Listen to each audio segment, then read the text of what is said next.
because we've got some very special guests who are going to drop by us a little bit for a few minutes. You all know them as Diamond and Silk, the two ladies that have been out there tearing up YouTube with their commentaries about Barack Obama and Hillary Clinton and Donald Trump. And in fact, Donald Trump has recognized them on his own campaign stage a few times now in different locations. They've become somewhat of a cult hit out there amongst Americans who don't really care about minor things like skin color and the likes. They just care about people who love America and who love the founding principles and values like these two ladies do. So I'm excited to get to talk to them. I've not talked to them before. So we'll bring them on as soon as they can come in. This is J.B. Williams and my best buddy, Tim Harrington. He's my best buddy because nobody will have either one of us anywhere else.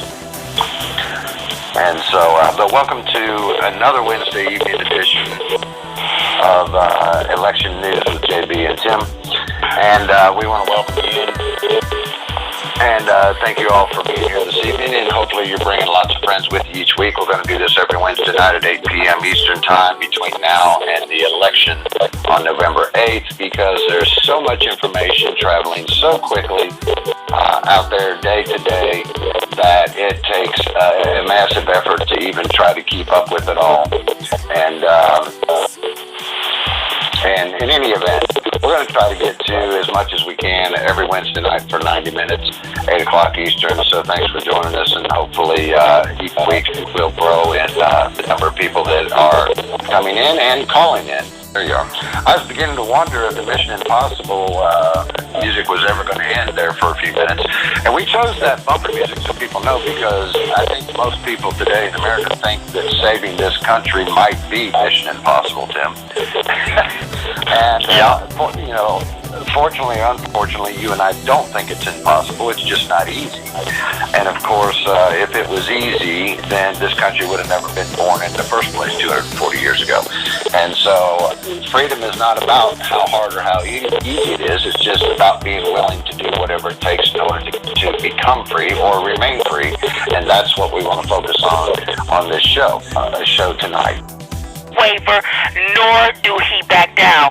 He is going to, if he stands up for himself like that, you know he's going to stand up for the American people. That's right. And that's what we love. And that's why we're voting for him. Absolutely. Absolutely. Okay, girls, anything you want to push out there this evening while you got an opportunity? Yes, we want to let everybody know that if it's early voting in your state, to make sure you get out and do early voting. Make sure you get to the polls November the 8th. If it's, I think you still have time to register to vote. Make sure you register to vote. And even if you're a Democrat, Republican, or Independent, you can vote for Donald J. Trump in this general election, and we want you to get out and vote for him. And keep in mind that that's right. We're upset with both sides. Yeah, we've been voting for the same party for years. It's time to start voting for the person and not for us. We just forgot about the party. We're going to be voting for the person. We're going to be voting for Trump. I want the outsider. You know, he's an outsider. He's self-funding his own campaign. The only people he has is the American people. The elites are with the Democrats. I can't believe that. I don't understand it. I just don't get that. You know, the loyalty lies. Their loyalty should be with the head of the Republican Party, which is Donald J. Trump, the head of the ticket. But their loyalty now is lying with Democrats. The people that I don't get that. I don't understand that. So I'm telling people to vote Trump. Vote Trump. That's what we need. And if you're a lifelong Democrat, we're letting people know you can vote Trump. You can remain a Democrat if you want to, but you can still vote for Donald J. Trump. That's right. Maybe we should forget about the party and now start voting for the person, because the party has forgotten about the candidate. Because they're voting for crooked Hillary, and these are Republicans, lifelong Republicans voting for a Democrat in this election is crazy. It is crazy, and both parties have forgotten about the people. And when we look at the whole scenario, we don't need another broke president.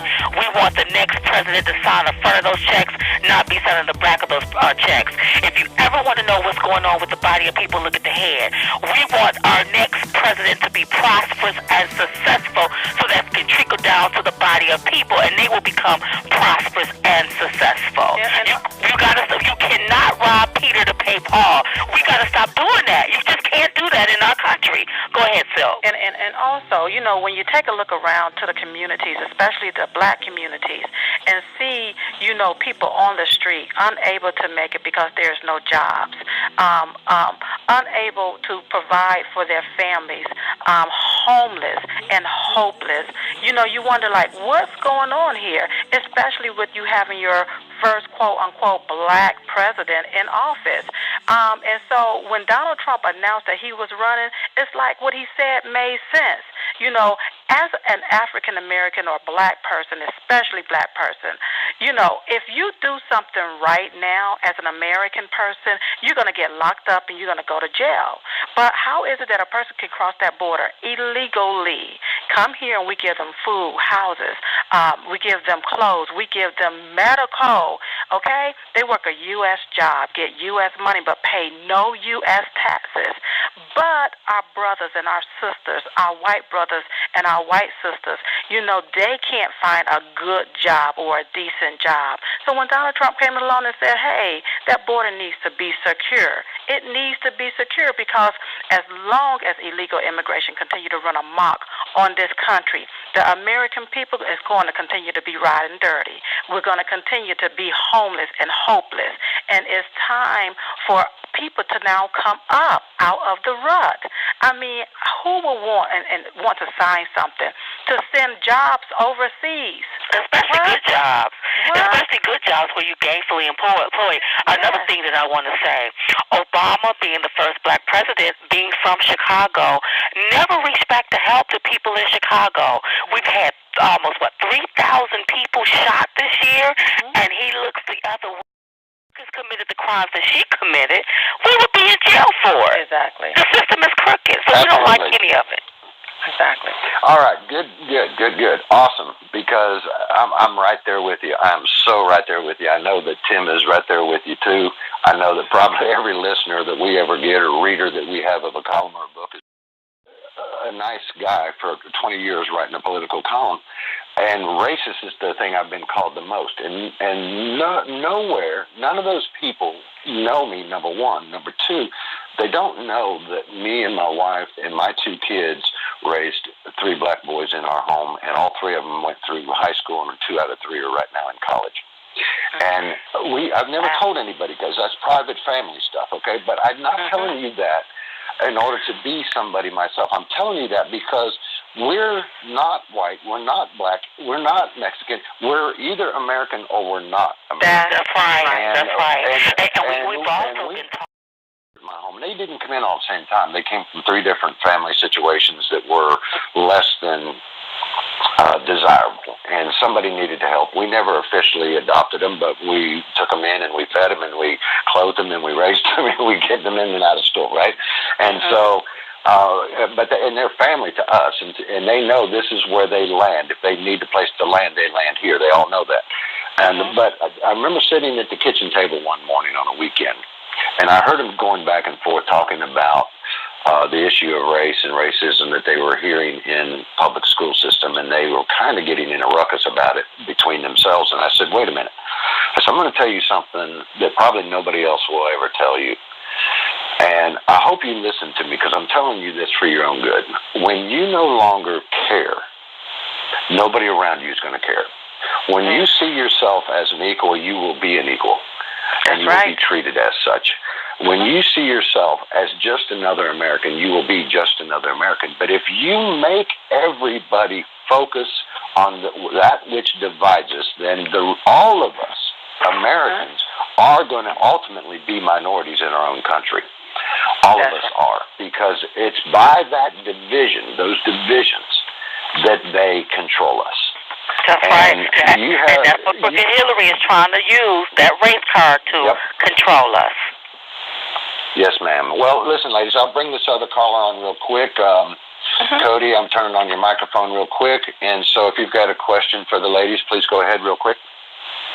Well, hi, Diamond and Silk. First off, let me just say I just love you guys. I just think you are awesome. I love you. Oh, my God, I love you more. Too, darling. You guys just light up the world with your presence and your glory, and I can just see the the spirit of Jesus coming down on you. It just really is amazing. Oh, wow. Thank you. Really want to put you up there and tell you how much I appreciate you. I am and have been a presidential candidate for the elections 2008, 2012, and 2016.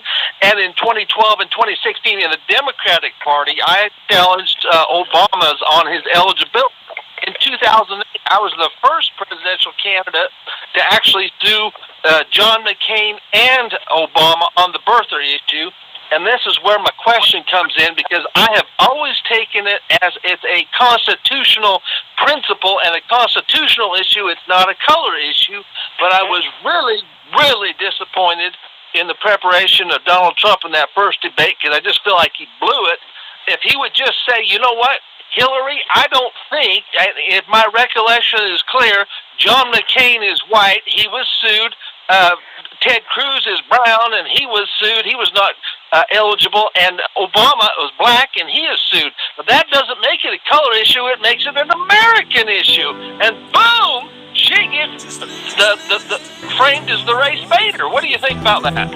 Well, can I just say this here for Donald Trump? Remember, you all, he have 2 more debates. He cannot lay all of his cards out on the table for a crooked Hillary to have ammunition to come back at him on. You got to know how to fight. You don't need to knock her out. If it's 3 rounds, you don't need to knock her out with 1 punch. Because they got 2 more debates. Just wait till the second debate and the third debate. He's going to swat her just like a gnat. He's going to chew her up and spit her out. It's going to be like taking candy from a baby. Donald Trump got this. He know how to fight. You don't give everybody, you don't put all of your stuff out there on one setting. No, she did that. Shame on her. He had the ammunition. The power really lies within his hands. That's right. That's how you fight, baby. Absolutely. I agree with that. I agree with that entirely, and I love you girls. I really